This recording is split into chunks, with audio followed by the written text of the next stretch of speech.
Welcome to the DFS Build NBA edition. I am Kevin Roberts, joined with Taylor Smith. Going to go over this two-game main slate over at DraftKings. The goal is to help you win money. If we do anything that is helpful in this video, please hit the like button. Also consider subscribing to the channel.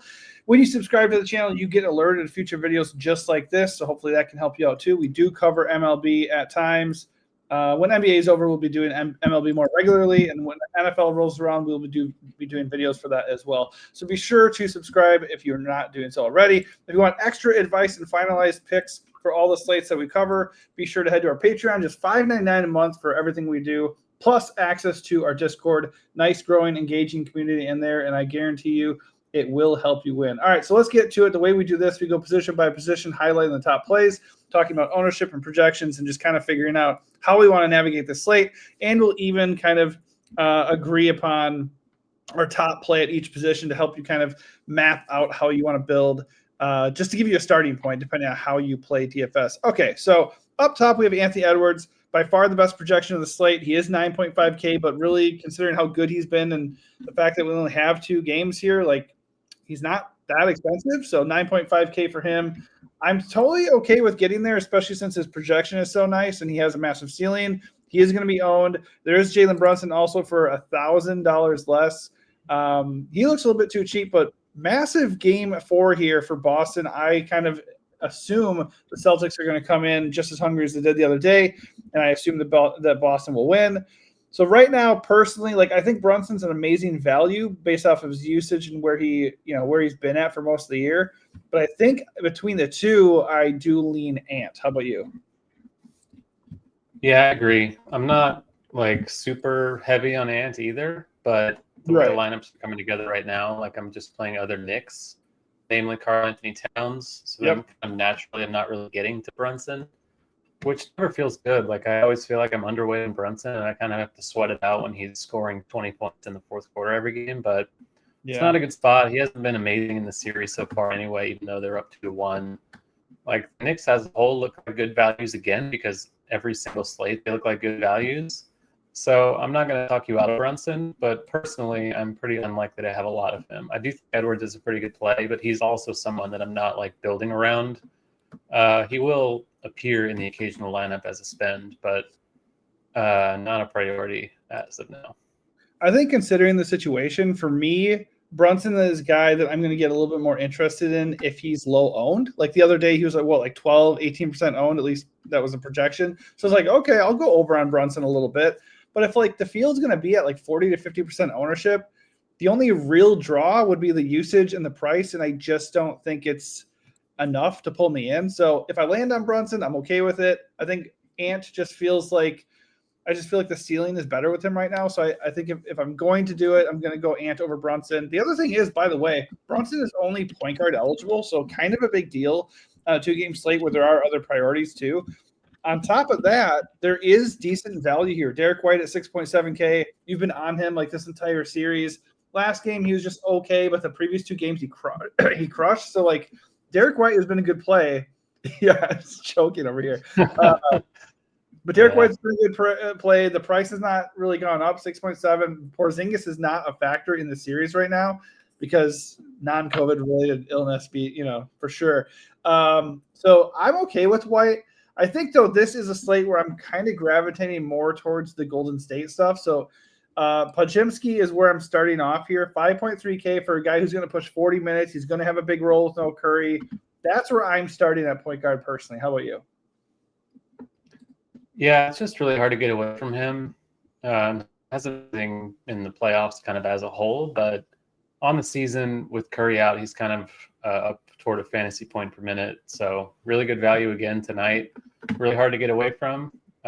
Point guard eligibility, shooting guard eligibility. So he's kind of a building block for me. I don't care about the ownership. You kind of have to eat some chalk anyway in NBA. So this seems like a good chalk to me.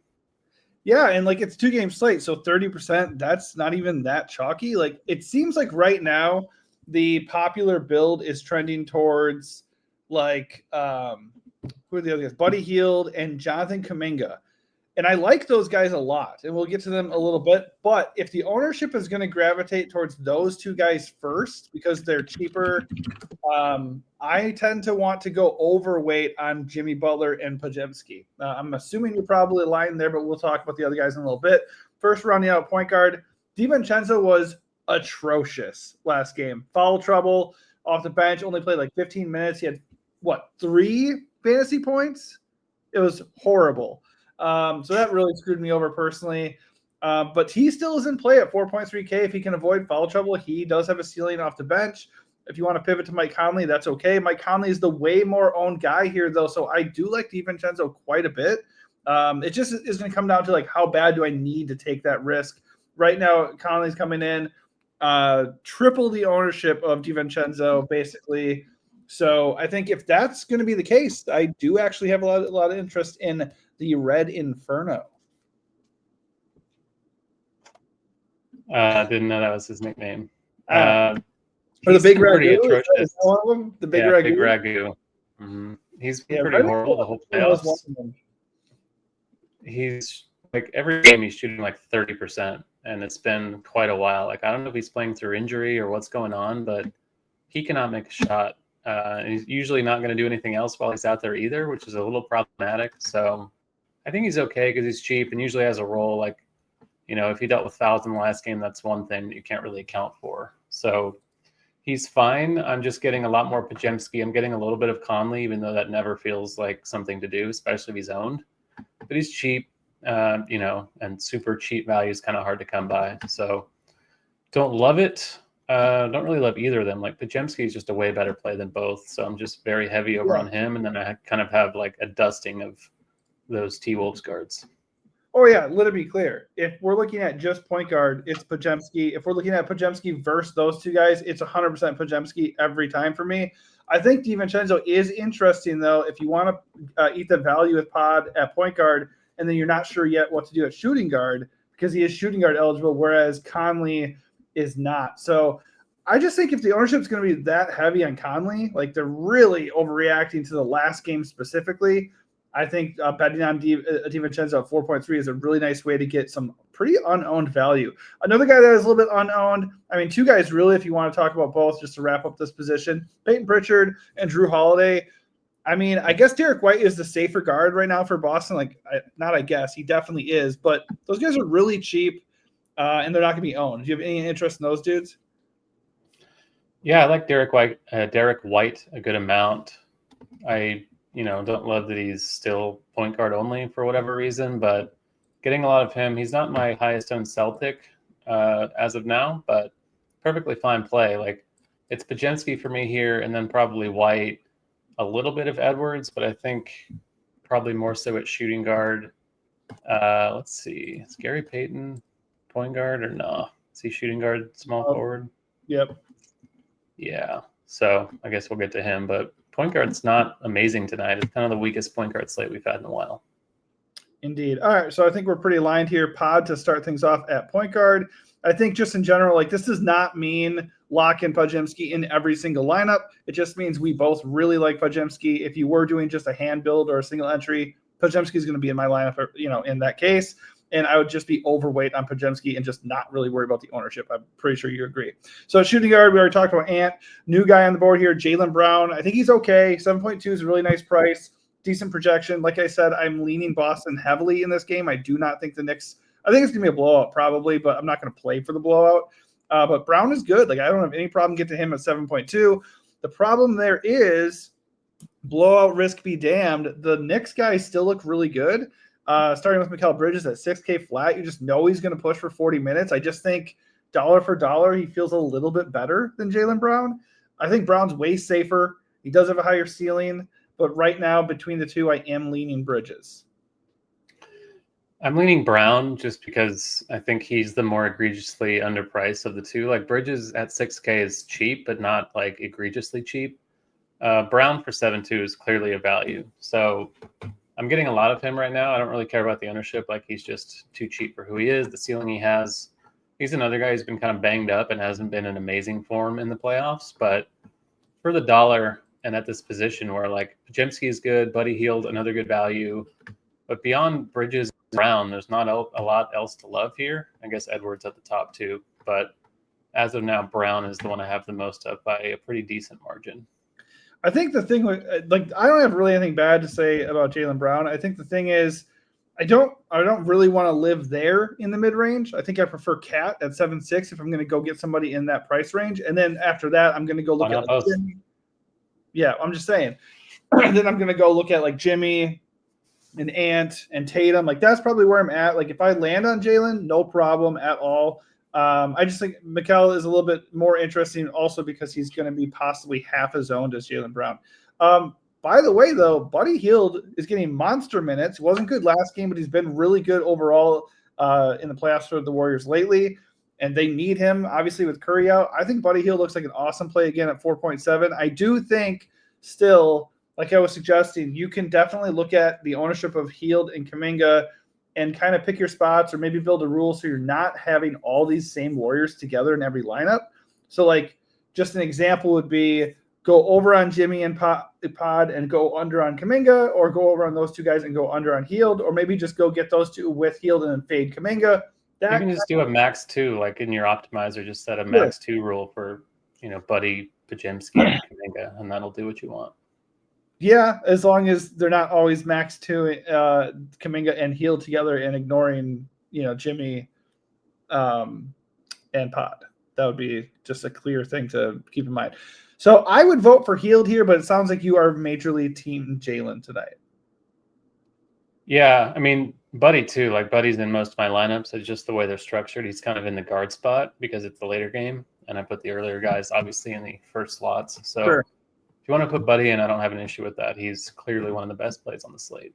All right. Anybody else at shooting guard that you feel really strongly about? I know you were mentioning Gary Payton at 3.2K. He does look like quite a good punt on this slate. Yeah, super low floor. Didn't do a lot in the last game, but he did see 26 minutes off the bench. I wouldn't be shocked if he started tonight. God. Yeah, I mean, the minutes or whatever. Like, he's not going to get a lot of usage, but I do think he's a good punt. How do you do that little in 25 minutes? He just doesn't shoot often, so if he's not, getting rebounds and stuff, he's really not going to do anything. But he's super cheap. Like I said, he could start. They've been changing their lineup like every game. They started Jackson Davis for some reason in the last game. Like, I think Steve Kerr is just a button masher, and he just is hoping something will stick. Like Madden, just like clicking every button. Yeah, I don't know if he really knows what he's doing. It's just so chaotic all the time. But he just lucked into the perfect situation, didn't he? Where he had all these like generational players, and he just won all these titles. It was pretty convenient for him. So yeah, I think Peyton's good. I think the minutes should be pretty stable. Like he always seems to find his way into some minutes. Like Kerr is unpredictable, but Peyton's like one of the guys I think he feels good about. So I don't mind punting with him. Not a priority at all, but if you need the savings, I think Peyton's fine. Yeah, and this brings back to the conversation of like when a guy like this is mega owned, he's coming at 36% ownership. I'm certainly okay with being underweight on Gary Payton since he has. Yeah, I mean if it's 36% owned, that changes the condo a little bit. Exactly. So I'm okay with it at 3.2, depending on what your plan is. Like if you feel you have to go get Tatum Edwards or Jimmy Edwards or whatever the case may be, he's a fine value, no doubt about it. But by the way, Davis the other day, somebody was like, "Oh, should we play him since he's starting?" I was like, "Nah," because if they're not part of the regular rotation, especially with Kerr, you just can't trust him to play more than 10 minutes. And he played 11. So yeah, he's like West Coast post off the bench. That happens too. So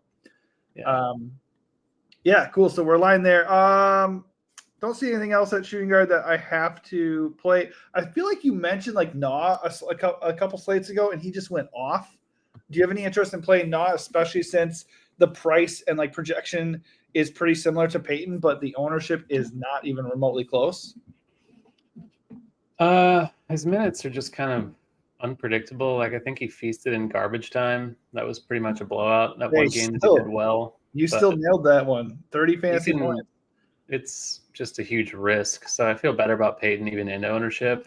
Right. We didn't really talk about Pritchard, who after doing nothing for the whole first round and most of this series went off in game 3. Like, I wonder if people are going to chase that. Obviously, there's a ceiling there, given his role, but I just don't mind betting against that. Like, I still feel a lot better about DiVincenzo even than him. So not super into Pritchard today. Yeah, I was saying, I think a couple slates ago, maybe even the slate he went off, I was saying how overlooked Pritchard was interesting because this series is a little bit better for him. But yeah, I think that does feel a little bit chasey. I agree. I prefer DiVincenzo just because, or right now, though, Pritchard isn't getting ownership. So you could just make that case too. Like he's right now way less owned than even DiVincenzo is. I just feel like DiVincenzo does a little bit more when he's out there than Pritchard does. So, like, if Pritchard is not hitting his threes, he's kind of screwed. And then he's also liable to lose minutes, too. So, I think they're very similar plays. And DiVincenzo is low owned enough that I wouldn't be that worried about the ownership, and he is who I prefer there. At small forward, Tatum leads the way by quite a bit, 53 fantasy point projection. He looks awesome. I have nothing bad to say about Tatum. He's been kind of meh in the playoffs overall. Like, I think he's had a couple spike games, but certainly has struggled to a good degree here. And now he's pushing 10K, but there's only like 4 true studs on this slate. I have no problem getting to Tatum if that's what you want to do. I do think the fact that Jaylen Brown is carrying about the same ownership makes me more likely to go lean Tatum's way just because he does have a way better ceiling. But honestly, there's other good value here. Josh Hart, we already talked about Bridges, OG Anunoby at 5'9", Jaden McDaniels at 5'7". You don't have to go get Tatum, and then if you don't, like, you have a lot of nice fallback options here. Yeah, I don't mind Tatum. I'll get a little bit of him. I'm getting a lot more of some other guys. Josh Hart is the one I have the most of at this position. Like 6'5" is just a major underpay. His usage is low. The Celtics do a good job generally of taking away transition, which is kind of his game, but he'll rebound. He can get defensive stats. He's going to play the minutes. So once again, I'm really into Bridges, Hart, and Anunoby and Karl Anthony Towns on this slate. Yeah. It feels awful, but every single day they pop as awesome values. I do think you should be concerned or at least cognizant of the combinations you play. I don't think I want all 4 of them in the same lineup, even on a short slate. No. I think maybe a max 2 Bridges, Hart, Anunoby makes sense, and then let Towns float on his own. Just because generally all 3 of those guys aren't going to get there in the same game. So Anunoby's the cheapest. I feel the worst about him just because his usage has been non-existent. And unlike Hart, he's not going to do a lot else out there if he's not scoring. So Anunoby's underpriced, but I do feel better about Hart and Bridges, with Bridges being shooting guard is a pretty big boost for him. Yeah, OG went full Gary Payton last game. So, I remember. I was pretty invested in him. Hey, here's the thing, though. This has his ownership coming at 11%, which is very, very interesting, especially since Josh Hart is pulling ownership and Mikal Bridges is pulling like triple the ownership. So I would just be a little bit over on OG. I'm certainly worried about the no usage and the extremely bad floor. But if nobody's going to play him like at all on a 2-game slate, absolutely I'm going to be over on OG. Totally agree with you on not putting too many Knicks together. It does feel bad to talk about Knicks like this, and like we're just like not really super into Brunson, but it is what it is. A lot of the ownership's going to Brunson. Like all these dudes are less owned than Brunson, so you can just maybe bet on the value plus maybe a little bit of usage trickles their way. So Josh Hart's the safest, and that's why he's the most owned. He's the safest of that trio. OG though for tournaments is the most interesting one to me. I also like Jaden McDaniels, only 5.7K. In a close game he's going to get monster minutes. Not really a high usage guy with everybody there, but I still really like him. He's going to be needed for his defense on Jimmy. Not a priority for me on this slate, but I do like that he's only 15% owned. So going a little bit over on him due to the price, I'm pretty cool with that. Not seeing anybody else that I have to play. I'm pretty open-minded at small forward, to be honest. I think since we don't do Buddy here, we can do kind of whatever. I like Jaylen Brown, if that's who you're getting to a lot. I don't mind going to him at all. Either Brown or Hart. I think Hart is probably the one I would lean to. Okay, yeah. I mean, you get savings there. Hart is a triple-double threat, so I am totally game for that. At power forward, Jason Tatum again leading the way. Jimmy Butler, to me, is just the better value. He is less owned, which is really appealing. We know he has a ceiling with no Steph there, and he's way cheaper, so he just feels like a really, really good play on this slate. He would probably be my suggestion to lock here. That said, there's a lot to like. Like, you still can pay for Tatum. Don't have a problem there. Julius with a triple-double last game. What the hell? Like, almost had a triple-double the game before that, too. He's a fine play at 7-7. You could play Hart here if you want to. Draymond Green fouled out last game, but 5.5 feels really cheap for Draymond Green. And even Kuminga, 46 fantasy points in the last game for the Warriors. I said with no Steph, Kuminga was at least a threat to blow up as a scorer because that's really all he does is score. And he had like a 26% usage rate the game before that. So I wasn't that shocked to see him have success, but I think he scored 30 real points. Was a little bit shocked to see that. So how are you feeling here? Like you said, you don't mind getting to Tatum. Do you want to prioritize Jimmy or do you want to go after some of the value? It's pretty easily Jimmy. Like I'm not really paying up beyond Towns and Butler a lot. Like I'm not getting to Edwards that much. I'm not getting to Tatum that much. So I kind of like the balance build with Jimmy here and then Cat at center. It's kind of annoying that Kuminga and Butler are both power forward only on the same team, but it is Indeed. what it is. Huh? I said, indeed, it is annoying. Yeah. Like Kuminga is a good value, and I think people are going to chase him, but I do feel a bit better about Pods and Buddy among the cheap Warriors because I feel like Kuminga, given his previous role, non-existent role, is a lot more likely to get benched if things go wrong than those two are. So I will have Kuminga in some lineups, but I'm not going to be like slamming him and everything. I think there's a way, like you can build with him and still build a plus EV lineup, but I think Butler is just someone who's far more stable and far more of a core play for me. Yeah, I think when I first started looking at this slate, the first thing I was realizing was a lot of ownership was going to Buddy and Kuminga. And like I really liked Kuminga the previous two slates. So going in, I was like, 5.2 Kuminga. He's coming off a really good game. He's going to have usage. But if he's going to be like 50% owned, I'm kind of out on that. So I'm still going to get to him if I'm maxing, 20 or 150 lineups, but I'm going to be underweight. Like I'm definitely not going to go in there and meet the field. Also, Al Horford, 5K Al Horford, he looks pretty good. Porzingis is coming off the bench, not looking completely right. He maxed it at 19 minutes last game. Don't really know what to do with Porzingis right now. To me, it's a fade. And if Horford at 5K is going to get 34 minutes, that looks pretty damn good to me. Yeah, he's fine. I don't have a lot of him. I was going to play him over Nas in a lineup in the last game, but then I kind of chickened out and played Nas instead, and that went horribly. So that was fun. But I think Nas and Horford are pretty similar plays again. I think Nas obviously has the higher ceiling. With the usage he gets off the bench, he's a little bit more scoring reliant.